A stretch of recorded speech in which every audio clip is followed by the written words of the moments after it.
Mobile ফোনের bank অ্যাপে হানা দিচ্ছে হ্যাকাররা, তাও আবার আরেক ফ্রি অ্যাপের মাধ্যমে, যেখানে একটি এসএমএস আসার পর অন্ধকার হয়ে যায় ফোন স্ক্রিন। ব্যবহারকারী হারান ফোনের নিয়ন্ত্রণ আর উধাও হয়ে যায় ব্যাংকের টাকা। গোয়েন্দা পুলিশের সাইবার ইউনিটের কাছে এক মাসে এমন অভিযোগ এসেছে অন্তত 30টি। সাইবার বিশেষজ্ঞের পরামর্শ, যে কোনো অ্যাপ ইনস্টলের আগে থাকতে হবে সচেতন। বিস্তারিত জানাচ্ছেন সুলতান মাহমুদ আরিফ। RICL TMX, যুগের পর যুগ স্থাপনা থাকে মজবুত।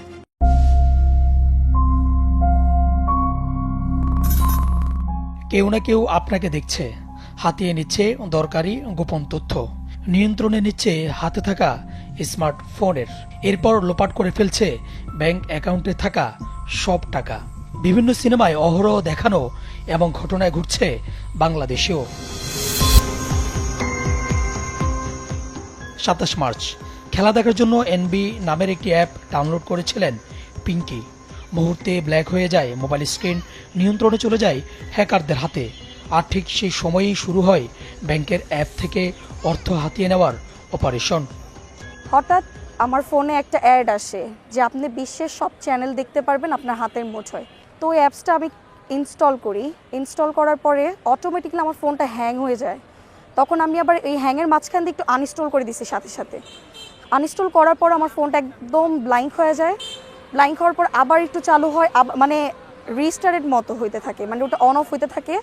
তখন আমার ফোনে একটা মেসেজ আসে, আপনার অ্যাকাউন্ট থেকে 18,000 টাকা কেটে গেছে।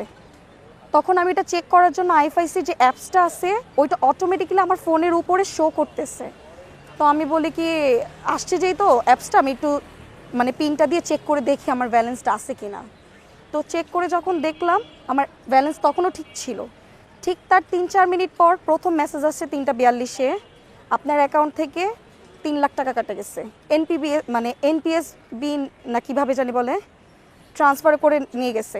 তারপরে ঠিক 2 মিনিট পর আবার মেসেজ আসে, আপনার অ্যাকাউন্ট থেকে 2 লাখ টাকা কাটা গেছে। আমার প্রতিদিনের লিমিটেড ছিল 5 লাখ, সে পুরো 5 লাখ টাকা কেটে নিচ্ছে। একই দিনে একই কৌশল। এবার ভুক্তভোগী একটি বেসরকারি প্রতিষ্ঠানে কর্মরত সৌম্যকান্তি দাস। মাত্র 5 থেকে 7 মিনিটে খালি হয়ে যায় তার bank account. Online apps, sky banking apps, ওটাতে ঢুকে আমি জিনিসটা কনফার্ম করার জন্য ঢুকি আর কি। তো ঢোকার পরেই আমি যেটা দেখি যে জাস্ট উইদিন 30 সেকেন্ডস আমার ফোন গিয়ে ব্ল্যাক স্ক্রিন হয়ে গেছে এবং সিস্টেম আপডেটিং এরকম একটা আসতেছে, লেখা আসতেছে এবং আমি কোনো বাটন প্রেস করতে পারছি না। 3:57 দিকে গিয়ে 2টা মেসেজ আসছে, একটা ওটিপি আসছে আর আরেকটা 3 লাখ টাকা অন্য একটা অ্যাকাউন্টে ট্রান্সফার হয়ে গেছে, এরকম একটা মেসেজ আসছে। তো ওই মুহূর্তে আমি বুঝতে পারি যে কোনো একটা ঘটনা ঘটছে, কারণ এটা তো আমি করি নাই ট্রান্সফার। সো আমি প্রথমে যেটা মনে করছিলাম যে ব্ল্যাক স্ক্রিন যেটা ছিল এটা হয়তো সিস্টেম আপডেট নিচ্ছিল, বাট পরবর্তীতে বুঝতে পারি এটা সিস্টেম আপডেট ছিল না, এটা অ্যাকচুয়ালি ওই ম্যালওয়্যারের সিস্টেমটা এরকমের যে ফোনের রিমোট কন্ট্রোল নিয়ে নেবে। অ্যাপসের মাধ্যমে যে টাকা সরিয়ে নেওয়া যাচ্ছে, যে সেরকম অভিযোগ আমাদের কাছে 30-এর অধিক আছে। প্রতিদিনই এভাবে সাইবার প্রতারণার শিকার হচ্ছেন অসংখ্য মানুষ।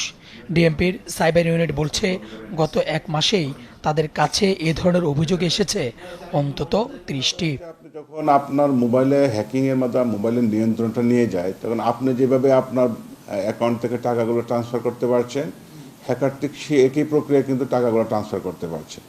এখন আমরা তদন্ত প্রক্রিয়াকে দেখছি যে টাকাগুলো কিন্তু দেখেন আমাদের দেশের কোনো না কোনো ব্যাংকিং চ্যানেলের মাধ্যমে যাচ্ছে এবং চ্যানেলে যে টাকাগুলো যে অন্য একটা ব্যাংকিং চ্যানেলে যাচ্ছে, সেখানে গিয়ে দেখি আমরা যে ব্যাংক অ্যাকাউন্টে ট্রান্সফার করছে সেই অ্যাকাউন্ট হোল্ডারও দেখা যাচ্ছে অনেক সময় ভুয়া।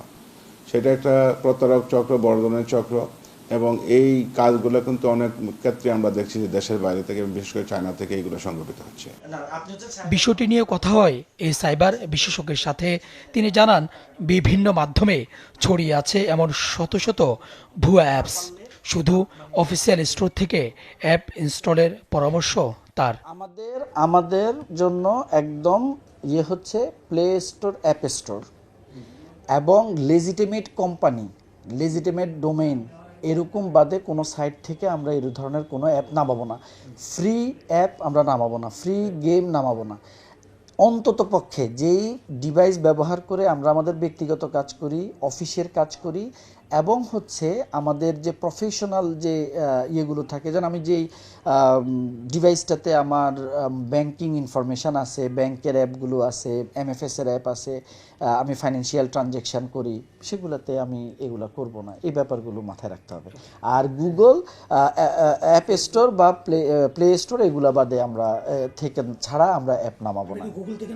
মানে অ্যাপ স্টোর থেকে নামাবো, তারপরে হচ্ছে প্লে স্টোর থেকে নামাবো, এর বাইরে অন্য জায়গা, কারণ এরা 100% সিকিউরিটি মেজারমেন্টগুলো দেখে ইয়ে করে দেন অ্যাপগুলোকে আসলে অ্যালাউ করে ওদের ওখানে আপলোড করার জন্য।